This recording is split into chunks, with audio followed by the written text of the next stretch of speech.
Hello friends, ஒரு normal human பீயிங்கால் இந்த வேர்ல்டுக்கு response பண்ணுற மாதிரி ஏன் ஆட்டிசம் கிட்டால் ரெஸ்பான்ஸ் பண்ண முடியல? ஏன்னா அவங்களுக்கு சென்சரி இஷ்யூஸ் இருக்குது. சென்சரி இஷ்யூஸில் 2 டைப்ஸ் இருக்குது. Over sensitive, under sensitive. Over சென்சிட்டிவ்னா என்ன?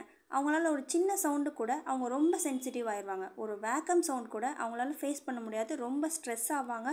அவங்களோட இயர்ஸை க்ளோஸ் பண்ணிப்பாங்க. இதுதான் ஓவர் சென்சிட்டிவ். அண்டர் சென்சிட்டிவ் அப்படின்னா அவங்க ரொம்ப சவுண்ட்ஸுக்கெலாம் ரொம்ப சீக் பண்ணுவாங்க. அவங்க ஓடிட்டே இருப்பாங்க, ஜம்ப் பண்ணிட்டே இருப்பாங்க, ரொம்ப ஹைப்பராக இருப்பாங்க. இதுக்கு ஒரு மெயின் ரீசன் அவங்க அண்டர் சென்சிட்டிவாக இருக்கிறது தான்.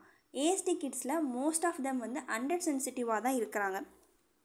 இதனால தான் அவங்களுக்கு அட்டென்ஷன் வர மாட்டேங்குது. ஹைப்பர் ஆக்டிவ் இருந்தால் அட்டென்ஷன் வராது. அட்டென்ஷன் வரலைன்னா ஸ்பீச் வராது.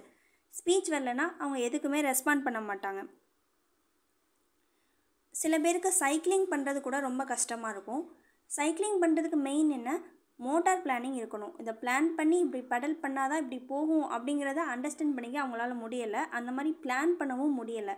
இந்த மாதிரி டிஃபிகல்ட்டி இருக்கிறதுனால தான் அவங்களுக்கு ஸ்பீச்லேயும் டிஃபிகல்ட்டி இருக்குது. ஏன்னா ஸ்பீச்சுக்கு ரொம்ப இம்பார்ட்டன்ட் அந்த மோட்டார் பிளானிங் இருந்தால் தான் அவங்களால பேசவும் முடியும். திங்க் பண்ணாதானே இது தான் அப்படின்னு சொல்லிட்டு பேச முடியும்.